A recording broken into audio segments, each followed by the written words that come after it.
welcome to the Noclip podcast, the fourth episode of the Noclip podcast, though in many ways kind of the first episode of the Noclip podcast. This is a whole new format, less edited, less produced, more chatty and conversational. If you still like those ones, don't worry, they're still going to drop in on the feed, but generally it's going to be a weekly show now, just me sitting down with a bunch of interesting people from the world of video games, be it people who are in development, or people who are streamers, or journalists, or maybe just somebody who plays games who's got an interesting story. Speaking of interesting stories, we have a person here who writes quite a lot of them, or at least did in his prior life at Gearbox Software. Today you can find him as I don't want to say film critic, maybe film connoisseur, maybe he prefers to be called a YouTuber, I'm not quite sure. Let's ask the man himself. I am talking, of course, about the one and only Mikey Neumann. Mikey, how you doing today, man? I'm good. Now you've given me like a existential crisis story, because like I used to worry, like, what do you call yourself? Yeah, I don't know. It's, the one that keeps coming to mind is like content creator, but that sounds worse than YouTuber. I get in trouble a lot because people call themselves content creators, and they're people that I think are making like incredible art, you know? Right. And they're like, I'm a content creator, and I'm like, that's so dismissive. And they're like, why? The only one dismissive is you. They're just words. Yeah, I feel like the people who are actually content creators are like those like 3D model farms that game developers use that are in like Singapore. You know, like the like outsourcing places. Yeah. Like that's content creation. They're making like, you know, fridges and tables, and they're creating content. Teaching moment for real. Those you actually do have good relationships with those different outsourcers. They tend to be with artists and designers, and because like at the height of a game, you might be using 8 to 10, even more. Like if you're Red Dead Redemption, I'm sure they use like all of them. Right. But it's not just throw it over the fence. Like I think the good games and good studios build a really good relationship with those outsourcers.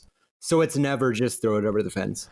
Yeah, it came up in our Horizon documentary, and we'll get more into the development stuff in a little bit, but I remember we were talking to, is it Herman? God, I should remember his name, just feels terrible. The lead over there, Gorilla, and they're not that big a studio, but like Horizon Zero Dawn's like a really big detailed game, so they basically created like an outsourced management team within Gorilla to do that, and he said it was like the game changer for getting that game out the door, because before it's just like there's too much stuff to make now, and it's 4K and it takes forever.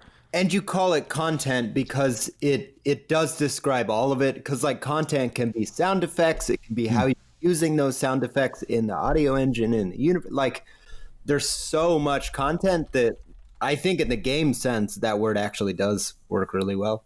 There you go. We've solved it. You're not a content creator, so we now have to figure out what your real job is. Yeah, Herman Hulst is his name. It's funny because we're going to get into development chat, which I feel like we don't do all that often in the world of video game podcasts. I mean, there are some really good ones out there that do this sort of stuff for developers, but I'm hoping we can sort of, you know, break a little bit of new ground on this one. But we're not going to do that for the first section because I just want to talk to you about what you've been playing at the moment. Number one, I'm not really ranking them, but it's sort of like I ordered them like how much I'm playing them. Okay, quantity, not quality. Well, yeah, just to properly describe how much I'm playing Slay the Spire. It sort of combines everything I love, which is like a strategic roguelike, card collecting, card deck building, RPG, climb a tower. It checks all my boxes. I think those are the same boxes that make me fearful. I think any one of those, I mean, I love roguelikes, but I think it's the word card, and I think it's the screenshots when I see cards. How much is it a card game, and how much is it just the cards are part of the interface and you're just playing? I mean, the cards are the game. I mean, it's an attack and defend game. You're making choices about how much damage you're trying to do or how much you're trying to protect against. So it's math fighting in the same way that like one of my favorite games ever, and I used to exclusively play against UT engineering students because they were the best ones. Virtua Tennis, like the first one. Really? It's math fighting. How come? Because it looks like tennis on the surface, but actually it's virtual. Well, it's Virtua, thank you, sir. No, it's so like And Mario Tennis ended up using these mechanics, and a lot of other people did. Never as punishing as Virtua Tennis, where like you select a spot to hit the ball from, and the faster you get to that spot, the harder and better angle you can hit it at. Okay. So your ability to set up in time sort of makes it like you can hit it better and make it harder on the opponent, but they're also doing that to you. So the exchange of basically fighting with angles and timing is Virtua Tennis. It looks like tennis, but because that's how tennis works basically, also just not as mechanically solid. And you're speaking to that sort of like beautiful era of games when they were mechanical to the point where you could predict things. Obviously sports games now are like kind of, they're supposed to be these massive simulations that are ultimately sort of like, you know, there's a lot of RNG involved in like what you're doing. But that was not the way before. I was waiting for that term. I was like, when's he going to say RNG? Because speedrunning, it grabbed a hold of us, and like I like that because it put it in the lexicon. It's the wrong term though, is it? Or is it too broad? What it's sort of like, God, you're gonna get me in trouble.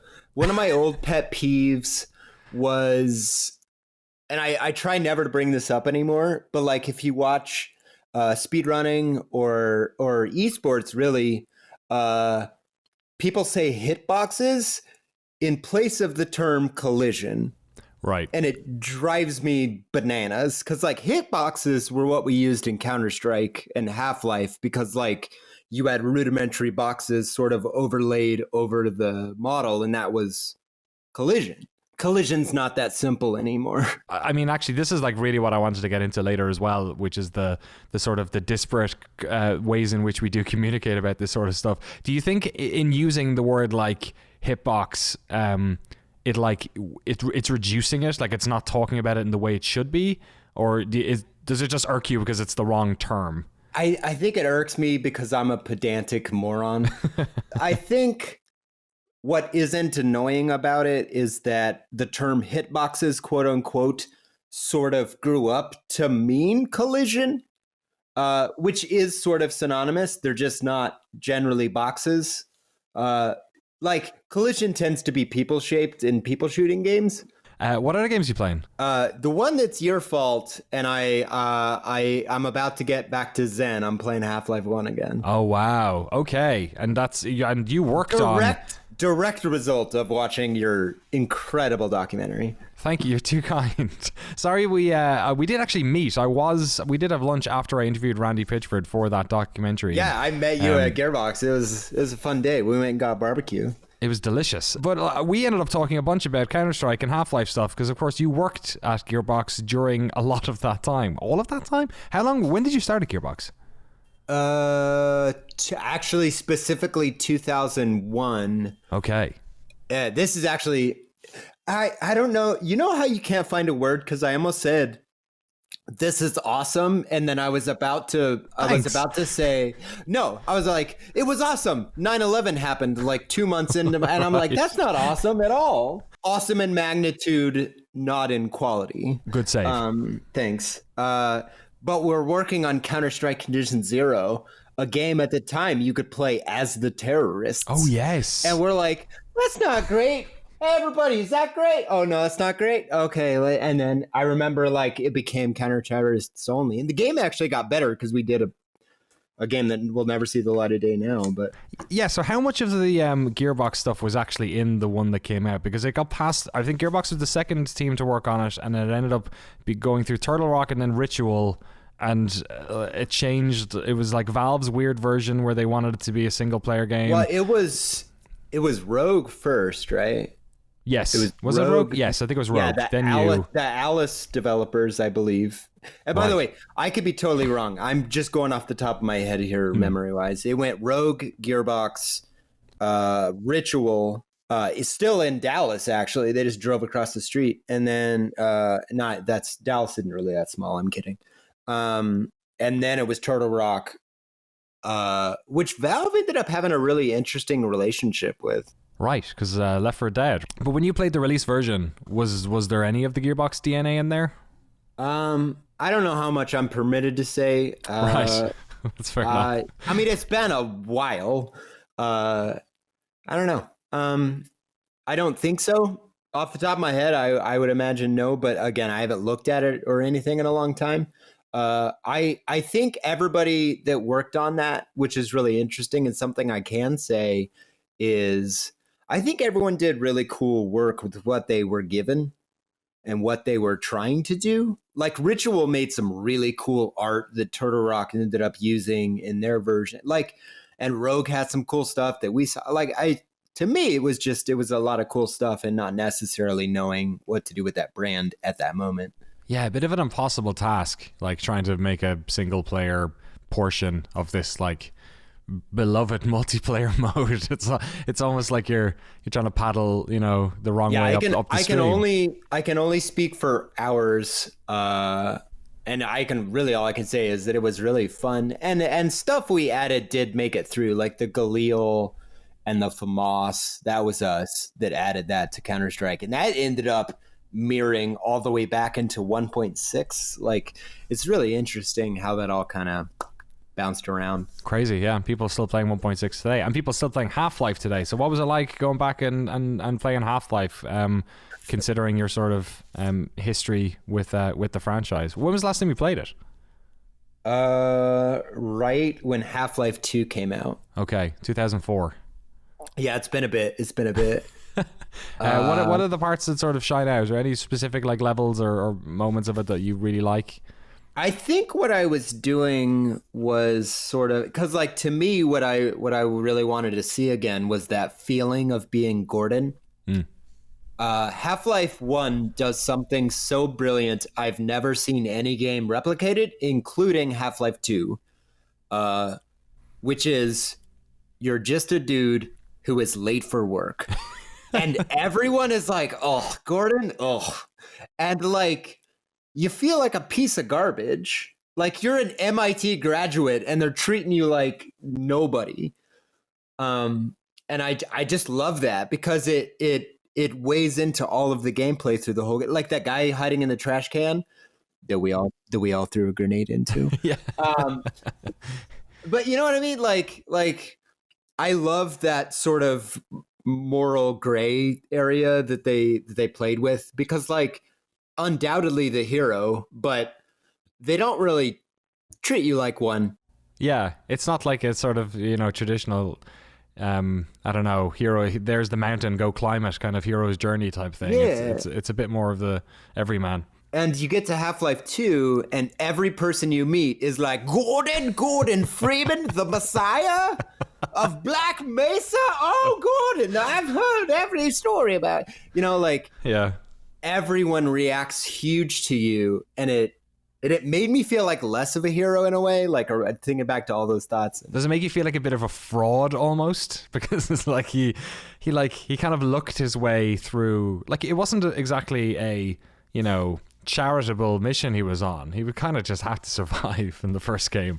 Yeah, and there's like weird alien like suit wearing men that pull all the strings. He's really not in control of anything, right? And it was funny because like what your documentary did that has never been done was, you gotta remember, like Half-Life 2 was, I mean, obviously you remember, but like it was huge and it came out and it was massive and everyone loved it. And they're like, wow, it's the best first-person shooter of all time. And I'm like, that ends on a massive cliffhanger. It's funny. I forgot about that element of it, because to me, I just thought, people want more Half-Life. But actually, when I went back and replayed episode 2 as well, it's kind of like, oh yeah, like this does totally suck. Like it's bizarre. I think it was difficult to separate the baggage from the game and even the memory of playing the game. Like you were talking about turning up late for work. Like when I went back to play it recently to capture footage, I tried to, as much as possible, to remember the first time I played it. And you do get that sense of when you turn up for work late, when like people are already making their like lunch and like they're already sitting down at their desks and you haven't even gotten into your uniform yet. That way about it, which I feel like now when I play Half-Life, I'm playing this like meta version of Half-Life that's just me playing my nostalgia, not necessarily playing the game. So it's cool that you actually got to go back and play these games you hadn't played in quite a long time and kind of feel it authentically that first time. So are you interested in playing the episodes, or are you gonna just be pissed off by the end of it? It's tough to play Half-Life Episode 2 and not just feel sad. You know what I mean? Like, because there's a lot of effort spent on, no, it's not over. Like, so you gave us a massive cliffhanger and then said, but it's not over. But it was. That's a huge like disappointment, I think, that has weighed on people for a long time. And I wanted to say that your section on Half-Life 3 actually did give me closure. Oh, nice. As like a game player. I was like, it doesn't matter. All these people are making all this cool stuff. That's fine. Go check that out. You know, like, it is what it is, I guess. Right. It felt like, you know, it just felt weird to do the doc and for that to end on a cliffhanger. It would just like suck. Like everyone was saying you should release it in 3 parts and just never release the 3rd part or something. But just even the idea of like making anyone watch a retrospective on this game and then to make them feel shit about it again by the end just felt really wrong. Although who knows now, Eric Wolpaw has rejoined the Campo Santo infused Valve. So I don't know. Maybe they're making games with writers again. Yeah, they're definitely making one because they brought everyone from Campo Santo in. I think you could say the same nice things about Portal 1 as well. Right. Because like Portal 1, you start in a cage, you're a prisoner, and it's like you are trapped. And the climax of that game is the realization for the player, oh, I can escape.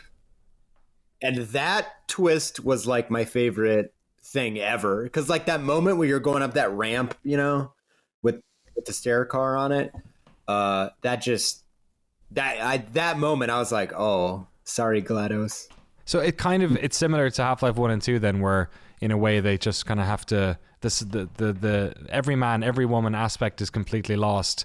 The twist is gone, and now we have to kind of, I don't know, justify the lore of the first game in the second game while also just not making the first game. Did you like Portal 2? Absolutely. I thought the writing was incredible. Like there's so much good content in Portal 2. I got to that word and I was like, caution signs. But Portal 2 doesn't have that central like promise. And I think that's what fantasy fulfillment is about. Like Portal 1, you're in this scientific facility getting lied to about cake. And that's kind of the, you know what I mean? Like, and that's kind of the game. And you get to accomplish the fantasy of, you know what? I hate you. I'm getting out of here. I'm not living this life anymore. And you get to like feel what it's like to be a prisoner and then escape. You get all those kind of emotions. I don't know. I just like games that give me something more that sort of inform my actions in an interesting way. You enjoy good writing, which makes sense because that was your job, right? For a decent amount of time. So when did you start doing writing at Gearbox, right? That wasn't always your focus, right? Because even before you were at Gearbox, was it Day of Defeat was the mod that you were working on? Yeah, I did art on Day of Defeat way back in the day when we're still rocking .wad files. Hey man, John Romero is still selling them in 2019. So wait, really? He's making a Doom wad, yeah. But it's unofficial. Like he's releasing the wad for free, but they're putting out like a special edition box of it. And I forget what it's called. I should remember what it's called. I mean, if you type in John Romero wad, it'll pop up, I'm sure.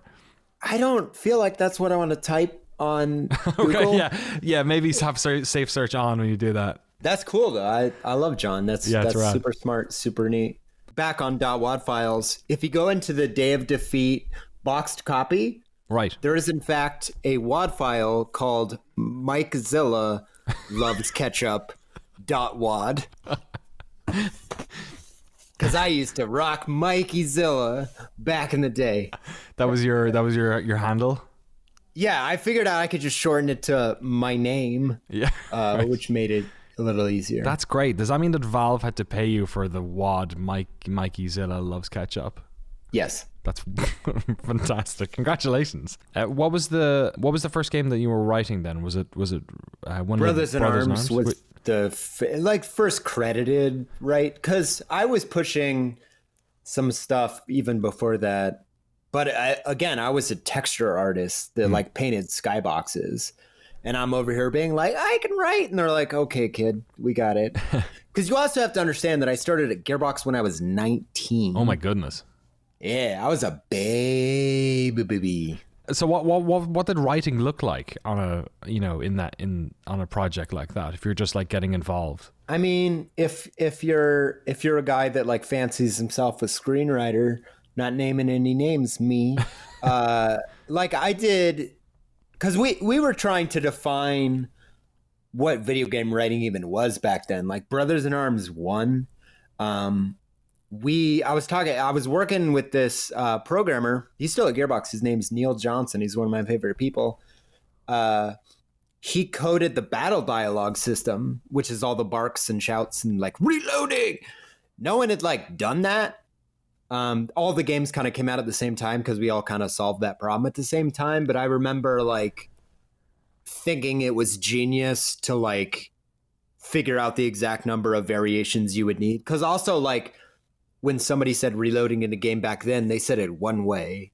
Right. And I had like 20 variants per character, and depending on which character they were, they said it differently. Like some people were more scared of bullets while others were less. And that wasn't like a programming thing so much as like just trying to be clever with the systems we designed, you know? Right. Like so, make the characters feel individual. So the writing, it wasn't just a case of like writing a script or a document and sending it off to the team. Like you're part of like a collaborative process of just trying to figure out narrative as a whole.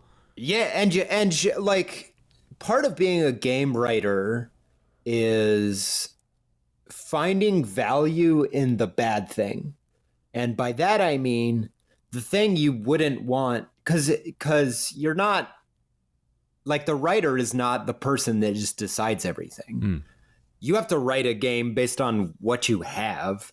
And I remember like the voiceover stuff with Matt Baker in the Brothers in Arms games, you know, like with the red line on the screen where he's just talking like this. That was created because we had a load, you know, like there was still loading to be done. So I could have a moment to just bloviate about the existential crisis of war.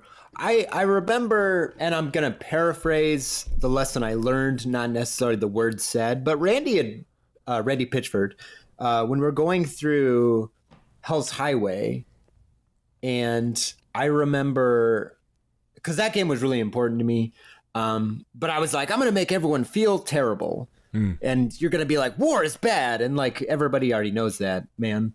But like, I was going to go for the jugular and just, because like Heartsock gets paralyzed and all this like just horrendous stuff. And like, I remember after that game did okay, Randy said to me something to the effect of, it's hard to sell people loss. Right. Like when you're making a product, your first instinct shouldn't be, I'm going to make everyone cry all the time. And you're going to feel terrible. And I'm going to, you know, and it was just really interesting because I never thought about it in those terms. And I don't think that's an absolute statement, but it is like, it's a good statement. Like you can't just sell people bad all the time, because they'll stop buying it. So Hell's Highway didn't do particularly gangbusters, saying, because that's my favorite Brothers in Arms game. It did really good. It just didn't. I think it didn't position itself as what Call of Duty was positioning itself as by that point. Right. Yeah, that was a game that was part of the sort of before Gearbox got the IP back, right? Because Ubisoft were publishing all of those games. Is that right? Yeah, Ubisoft published all the Brothers in Arms game, yeah. Right. Do you have any insight into... We had a question, actually, from one of our patrons. Let me see if I can get it here.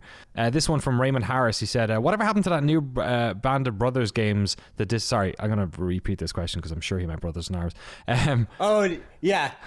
I've seen that mistake made a record 100 million Really? times. That's so funny. It's the most common mistake. It's interchangeable though, because people will call Band of Brothers Brothers in Arms. Right. The thing is, they're actually kind of close together and hard to keep track of. Yeah, I can see that. Which I think ended up helping both of them, so it's fine. Yeah, there's probably not many people who are buying like box sets of Band of Brothers and trying to stick them in their Xbox 360s and wondering why a movie is playing. But Raymond asks, what happened to that new Brothers in Arms game that disappeared into the darkness? I'm assuming he is referring to Furious 4, which was... I cannot in any way comment on anything. Oh, really? I'm okay, sorry. fair enough. We found... I'm not even sure I know all the story, but absolutely not. I was the creative director of that game. Oh, you were? Oh, my goodness. Yeah.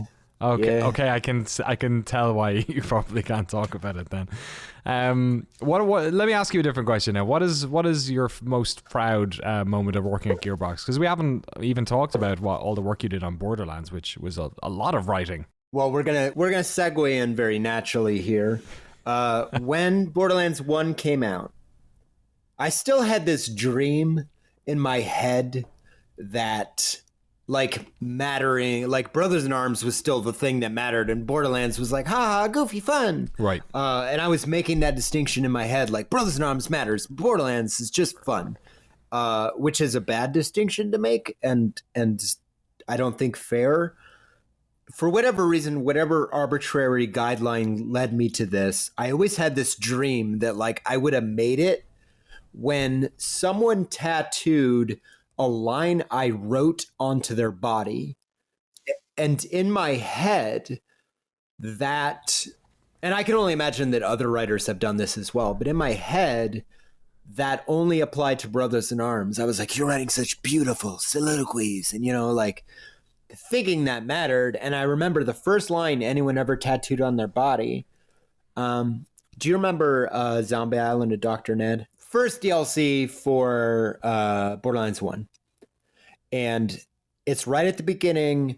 Claptrap wheels up one of the other Claptraps, and he looks you right in the face and he goes, I pooped where you're standing. And that was the first thing anyone ever tattooed on their body that I wrote. They came up to me at a con and they're like, check this dope shit out. And I was like, yo, Where no. was it tattooed, crucially? Right on their arm, like right on the bicep, just a massive claptrap with a speech bubble that said, I pooped where you're standing. And at that moment, at that exact moment, I went, all that matters is that you entertain them, Right. and give them joy. That became my whole thing after that one moment. How big was the writing team on something like Borderlands? Borderlands 1, it sort of passed through a few hands. Like ultimately, I wrote the words that are said. I actually sort of think of it like speed. The process of Borderlands 1 was sort of like the script passed through a few hands, and then I just rewrote all of it in exactly the number of lines and where they would go. And the reason I use the speed example is if you look back at the movie Speed, the movie was written and ready to go for Jan de Bont to direct, but the script was kind of weak in terms of like character. Right. So Joss Whedon, back when he was a script doctor for Hollywood, he was hired to rewrite every single line in Speed by the person who says it at the time they say it, at the length they say it, but rewrite all the lines. Wow. But keep everything exactly where it is. So the production can't change, nothing else can change, but if we'll just go in and like ninja this part of the production, change it, and then like go in, change it, go out, and nobody's none the wiser. Yeah, so I got a big plot, because all the plot stuff was pretty much in place, and it's a little loose in Borderlands 1, but that's on purpose. When I got it, it was just like, make it funny. And that wasn't even a decision I think everyone agreed on at the outset. Was this because of the sort of the big change that happened? Because obviously the Borderlands, the graphics, or the art style of that game was obviously changed in sort of not the 11th hour, but pretty late in the process, right? Yeah, and it's funny because if you type healing bullets on YouTube, you'll still get this video. And guys, so long ago, I'm such a baby in that video. But I did an interview at I think PAX about healing bullets. And the thing that basically made me realize that game should be funny and try to get you interested in the world and the characters was we were playtesting it, and the game was pretty much what it was. It just wasn't over the top with title cards, and it's goofy. But Roland has a box in his skill tree for if you shoot your teammates, it will heal them. And but like the gun you have determines how much you can heal. So if you have the bombest shotgun in the whole world, you can be a combat medic in the middle. But if you just wanted to be a long range sniper, you could literally snipe health into people. And I was like, and I had nothing to do with this decision at all. And I was like, wow, you don't care about realism, because why would you? That decision is so genius. I can't even.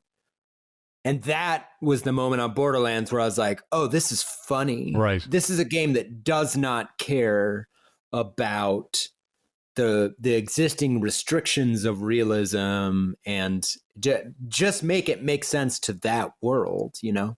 It's interesting to hear you talk about the process, because I think maybe this is just my assumption, and we have a pretty good divide of people who work in development and people who are, you know, just people who play games like myself, who watch our stuff and listen to our stuff. So maybe I'm speaking for other people as well. But I feel like whenever I'm thinking about writing in games, I think about it like writing in film, where it's like it's something that's done really early in the process, and then it's locked down, and it's you know, content locked, but it sounds like that's not the case at all.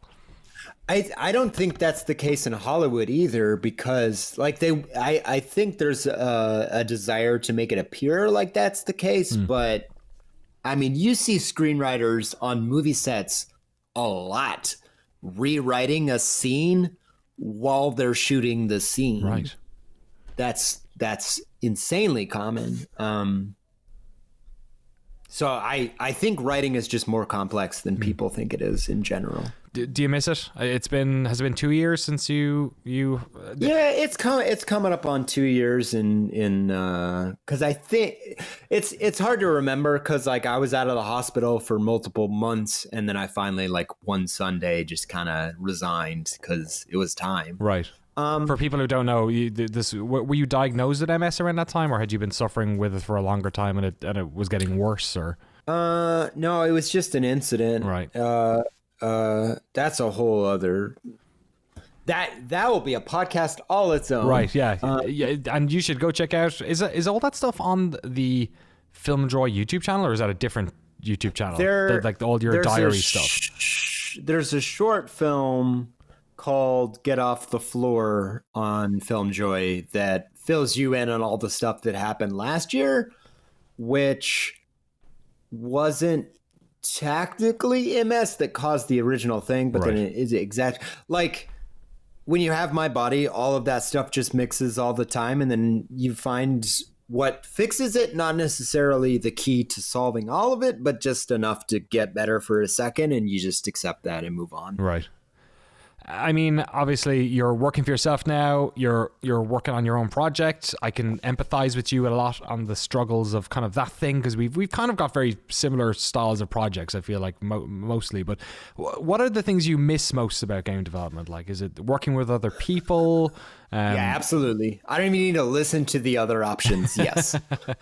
And is it just a social thing, or is it like collaborating, or? It's like I think I am most effective in a collaborative space. And like I've sort of designed this new life, a new persona that doesn't do that. Like I think we have a show called Deep Dive where me and my friends watch bad movies. I know, so creative, right? But Deep Dive, the rule is, and the rule to like be on the show, because I made us all agree to this, you know, up front, and like they're all better at it than me now. But the rule is you have to find something to love. We're not here to make fun of it and destroy it. Because like people spend effort on it, whether you care or not. I want to talk to you a little bit about that because recently I got into a bit of I don't know if I call it a beef on Twitter, but I said something on Twitter and I really pissed off a bunch of games journalists. I did that this morning. Oh, did you? I did it. I did it yesterday too with speedrunners. Oh, really? I was making a point that I was really irked that so much of not just YouTube, but also so much of the sort of op-ed space of games coverage was like critiquing games is fine, but just saying games are bad because you don't like them, like saying you don't like something and saying that it's like objectively bad because of X reason, when I imagine I feel like I empathize with developers more now that like I hate watching videos or reading articles where people say, oh, the developer should have done X, because it's like they fucking know and they made that decision because of something, it was a decision, not an error. Not all the time, but like a lot of the time. So I wanted to ask you, as somebody who sort of has been in the development world and now is essentially sort of like in the criticism world, is that something that like used to irk you, like when you'd read things or listen to podcasts from journalists and they're talking about games and you kind of like shrug your head and say they don't know what they're talking about, or how did you feel? I think one, yes, absolutely, that irked me. Yeah, like I'm responding to it. Like I think it informs my entire being, right? Because I spend all of my effort to be like, wow, they really tried in these ways and it's worth respecting these people here for this, and like just point out the good stuff, because bad stuff, quote unquote, like, I don't know, like whatever thing is making people mad about games right now, they'll also tend to be like, and here's why, because one person just hates gamers. And it's like, probably it was some cross section of money, personnel, and time. Right. Like, you have those three things. You have limited quantities of all of them. You must decide the best way to like generally it's actually just business that causes stuff to be quote unquote bad. It's never someone was like, yeah, let's get them. Right. Let's show them. Does that extend at all to the way in which like Gearbox itself was reported on? Because like I feel like there's been kind of quite a lot of like anti-Randy sentiment in the media over the years, and obviously someone you worked with closely. That is the most unfair question, because like I can't really answer it, but I can say I think everyone has a not great reading on Randy, and that's on purpose. He's one of the most personable, kind, caring people who is very serious about running a business and like rewarding his employees and doing that. And it matters so much to him that he's just willing to take the bullets for the employees. And I think that's very respectable. It's huge. That's what a boss is supposed to do. I think Randy's a great boss. I said it. Quote it. So I guess you say like, is that why? I mean, the name of the channel is Film Joy, right? Like, was that a big part of the sort of passion behind it? Was to try and not glad hand, but just like to speak to a different facet of film, and not just sort of go for the easy thumbnail or the easy title. It's also sort of about, even though I'm not necessarily part of the business, I understand the entertainment business, and I have a lot of friends in that business. It's explaining that things you don't like are often more complicated than you think they are, but it's okay to love stuff and to celebrate it. So I try to use that methodology, where even if I need to talk about something that people perceive as negative, in my opinion, you then kind of show them why, or the value of the thing in a way they haven't thought about it. A lot of times it just comes down to perspective, honestly. Like, you can give someone a perspective on a movie and it will change the movie entirely. But now we live in a world where Lindsay Ellis is making amazing videos and loads of people are watching them. You have this sort of cabal, because we all know each other and we're all friends and we're all supportive of each other, but like we're also trying to make people like happier and looking at art as art. Because if there's one goal, I think for me, it's that let's appreciate, let's appreciate the struggles of art. Let's appreciate the failures of art for what they are, or what they went for. Like, let's not just look at movies as this throwaway thing that you just go to a theater, you turn your brain off. My least favorite piece of advice people give: just turn your brain off. I'll die. So who do you think we have someone like that in the world of games? Because it kind of requires somebody to be have experience in the field, or be a scholar of that field. And like I think we've really good, critics and some good analysis. People like Mark Brown or Super Bunny Hop, or like and loads. Mark Brown's great. Yeah, Is he? You think he's the closest probably we have to somebody who does that work? Or intellectual, I would say, like, Mark Brown is more in that Lindsay Ellis direction, right, which is highly valuable and highly great. I would put up, and this isn't intellectual criticism; it's emotional, which kind of is more in line with me.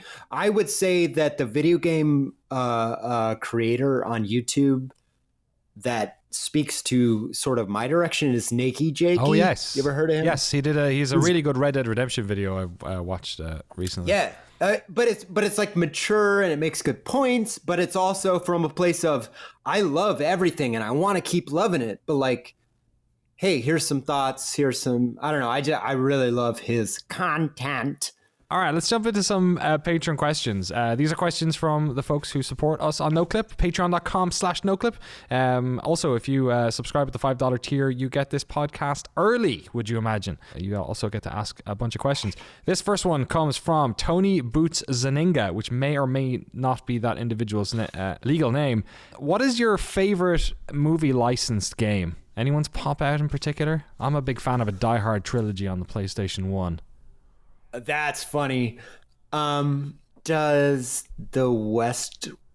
Wait, what was the company name? The people that made Command and Conquer. Westwood. Was that Westwood? Yeah. Westwood? Yeah. Do you remember that Blade Runner game? Oh, yes, I do. I thought you were going to say Dune, but yes, that Blade Runner game, absolutely. Also, Dune is good too. But the Blade Runner one is kind of the movie, kind of not. It's tough to say. What is it about it you like? I am a sucker for point and click. So did you like the old? I've recently been rewatching the Indiana Jones movies because my wife had never seen them, and we were talking about Indiana Jones and the Fate of Atlantis, which I played on the Amiga. It was an old LucasArts one. Did you ever play that one? Yeah, you actually just reminded me of another Randy quote. It was Fate of Atlantis is the third best Indiana Jones movie, and I was like. Yeah, I could see that. Because like it could be fourth, but it caused a conversation where we're like, is Fate of Atlantis a better Indiana Jones movie than Temple of Doom? And I was like, if you can create that conversation in one question, awesome. That's interesting because Temple of Doom is my favorite one. That wouldn't be my number 3. Yeah, but it could be number 4 as long as Kingdom of the Crystal Skull is not your number 1. Absolutely. No, I respect the opinion, and I give you the floor if it is. That Kingdom of the Crystal Skull deserves to be in the top 3 best indie movies? No, that if it was, I respect your right to have that opinion. Okay. Like I'm not going to be like, no, I'll make the joke because Kingdom of the Crystal Skull is, but it also actually does have some really good scenes in it, and I don't know, it's worth a rewatch for like the first 40 minutes. That scene with Harrison Ford and Shia LaBeouf where they're passing the beer off the tray back and forth, you know what I'm talking about? That's pretty good. That's classic Spielberg. The rest of the movie isn't, but that is. It's like a I think it's a oneer, is it? That like, one of his shorties that sort of like it plays with props and like, has your eye moving around the frame, whereas then you go to like, the fridge nuclear explosion and it's like it's a hard swing. But even that, because that scene destroys Indiana Jones, but it also welcomes it into the nuclear age in a single shot. Because the one of him against the mushroom cloud, yeah, even though everything leading up to that is like, what? that shot is so iconic of a world where Indiana Jones entered the nuclear age. That was a perfect shot. It's coming up. Well, I keep telling my wife because the Blu-ray pack I got came with all 4 of them, so it's on the list. So I guess I'll know soon enough. Oh, hey, what'd you do today, Mikey? Oh, I went on Danny O'Dwyer's podcast and defended Kingdom of the Crystal Skull to prove that I know movies. My show's canceled? Wow.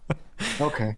Christoph Shepard wants to know what games you played last year that you think were sort of like underappreciated. Was there anything that popped out to you? I've no last year. Yeah, actually, I can't answer that because my body didn't work for most of the year, so I skipped out on a lot of games. Did you really? So I couldn't play. I would do the Rocket League test every day to see if my fingers worked. Wow. And when I got out of the hospital, it was 5 months before I could control a game like Rocket League, sort of where I was. Because I played like hardcore. God, I'm so sorry. It's that fine motor skill that like. Yeah, my professional gaming career has ended. You don't have the what is it? I thought that happened to all Counter-Strike players when they reach 30 anyway, right? You lose your fine fibers in your hands and suddenly you can't be a StarCraft pro no more. Well, I'm also like at this point like 40 to 60% blind, so but those dreams have sailed. They have gone. I'm not going to be a number 1 league player. Does that inform your like what you're deciding to play now then? Like how do you, because I know it's not like you're feeling like completely perfect now or anything. Like it sways on a moment to moment, day to day basis, right? There is so specifically one thing I cannot do at all is play VR games. Right. Because my balance is so bad that if I stand up and put that on, I will immediately fall over. Like, really? Yeah. You ever do that thing where you try to stand on one leg and close your eyes? You just can't do it. That's me most of the time with my eyes open. But if I cover them up, I'll just fall over. And I can't really see in 3D anyway, so it doesn't matter. Oh, so it's not like even like Astrobot sitting down or anything would be doable. I don't, because it's also just like how like bananas the game is. I mean, we were talking about what games I was playing, and like Slay the Spire and Half-Life are pretty chill. I could do Mario Party. I'm good at that. Still got the Mario Party gene, because some of those games are just smash a button. Do you like the new one? Have you played the new one? I think the new one is the best Mario Party they've ever made. So do I. I don't know why people don't like it. It's like it's me, you, and Dan Reichert are the ones that actually enjoy the new Mario Party. I think it's great. I think like the dice stuff is wonderful, and they, not to use the term RNG again, but they pulled back a little bit on the random bullshit at the end of each game where like it doesn't matter how well you did. The thing about Mario Party is it doesn't matter who wins or loses. You're playing to have fun with your friends. Don't forget that part. Don't forget that step. It doesn't matter. Nobody gets anything for winning. It's fine. The game will lie to you and bullshit you out of a star. It's okay. You're playing because it's fun. But Mikey, we're so used to video games letting us win all the time. If we wanted to lose at games, we'd play board games or card games. If you don't like RNG, play checkers. I got a question from Raymond Harris here. Let's make this the last one. He says, what is the culture like working at Gearbox? Yes, you were there for a long, long time. From my very brief time in the office, it seemed like there was a lot of people who worked there for a long tenures. Yeah. Is that the case? Has it grown a lot in the time you were working there? I was like employee 32, somewhere around there. When I left, it was like, God, between 300 and 400. It's over 400 now. And would that have just been in Dallas? Yeah, that's just in Dallas. Just in Dallas, because they also have that studio now up in everyone has a studio in Canada. I never went to that studio, so I don't know anything about it. But yes, so it's massive, and I was part of building that thing, like helping build that with all the amazing people there. But the culture was supportive and nice, and you made good money, and people stuck around. That's still true. So it's great there. Was there much of people bouncing between there and maybe id, who work in Richardson down the road, and is there a couple of other studios around the sort of greater Dallas area? There were like 3D Realms was out there, Of course, yeah. God, it's been so like now I feel like, because the Words with Friends guys are or were here. I haven't thought about it in a while, but And that was the biggest game in the world for a hot minute there.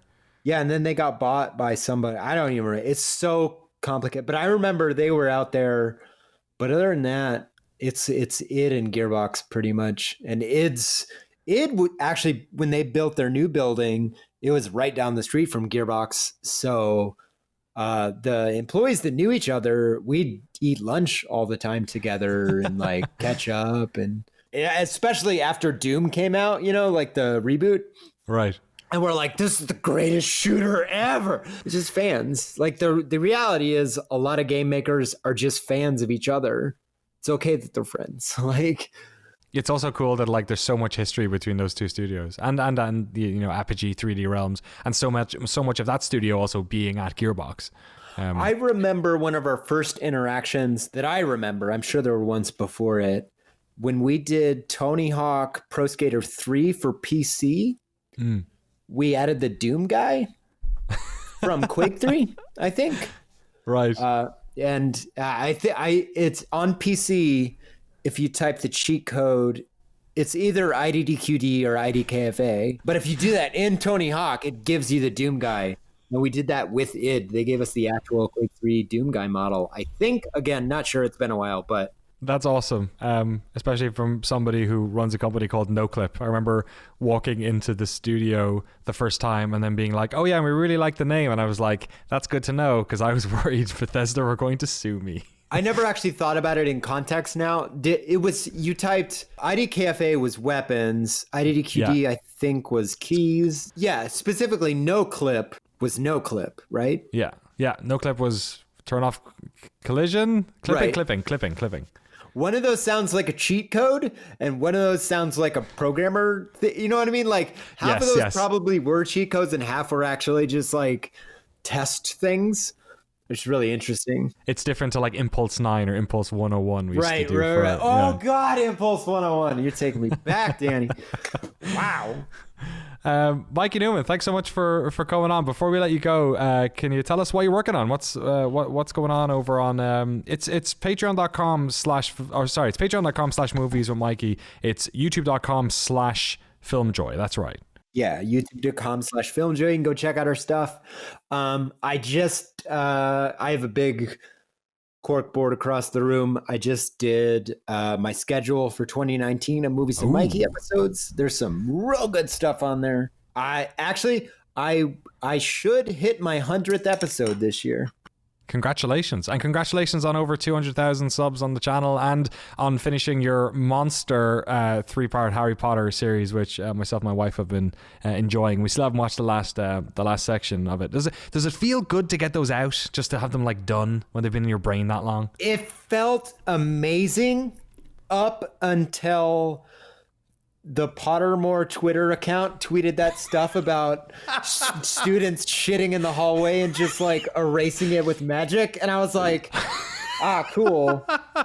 I tried to talk about how this is like the serious exploration of death and just disappearing shit. Like that destroyed anyone talking about my thing. Now it's a business. And that's the thing the third episode's about. Is like how Harry Potter is actually an exploration of multiple sclerosis, which I didn't even know when I started it. And that messed me up when I went into the last episode and I was reading all these old interviews with J.K. Rowling about... So like when J.K. Rowling was 15, her mother was diagnosed with multiple sclerosis, and just under the 10-year mark after that diagnosis, before J.K. Rowling is 25, it kills her. Like her mother passed, not directly, but like it was MS, and it's You don't see that a lot. And Harry Potter is about dealing with the death of your parents and not accepting simple answers. that destroyed me. Like, to know that like the disease I have leaves these holes in people, these horcruxes, if you will. Like, that was so like monumentally world shifting to me that I was like, I can't talk about any of this other stuff, even though it's interesting. Mikey, this is why I love talking to you, because whenever I'm enjoying a movie or in our chats up in Dallas playing a game, I feel like your analysis always gives me further sort of layers to either enjoy or understand something, or understand myself, how I should react to it, or even wider culture a little bit more. And I think that's really important. Thank you so much for your work, man, and thanks so much for coming on today. I'd love to have you back anytime you want to come on and shoot the shit. Me, man. Appreciate it, dude. And thank you so much for listening to this, the first episode of the Noclip podcast. We'll be back next week with Stephen Spawn, the COO of Able Gamers, good friend of mine, to talk about all the games he's playing and the work that he does. If you have any suggestions for guests or questions or anything, go over to the subreddit. That's r/Noclip. Hit me up on Twitter at Danny O'Dwyer. The podcast is available on everywhere podcasts are sold: iTunes, Spotify, Stitcher, Flam Blam, all the Google Play. I made one of those up. We also have a new YouTube channel as well, which doesn't have a tiny or a small sexy URL yet, so you're just gonna have to take my word for it. Type Noclip podcast into Google or into YouTube and it should pop up. Yeah, $5 a month to get you the show early, but of course these are all free anyway for everyone. Thank you so much for supporting our work. Thanks to all our patrons for keeping this stuff ad free. Patreon.com/Noclip if you're interested in that, and on YouTube.com/Noclip video if you want to watch art documentaries. Mikey, thanks again. Thanks you for listening, and we'll see you, would you believe it, next week.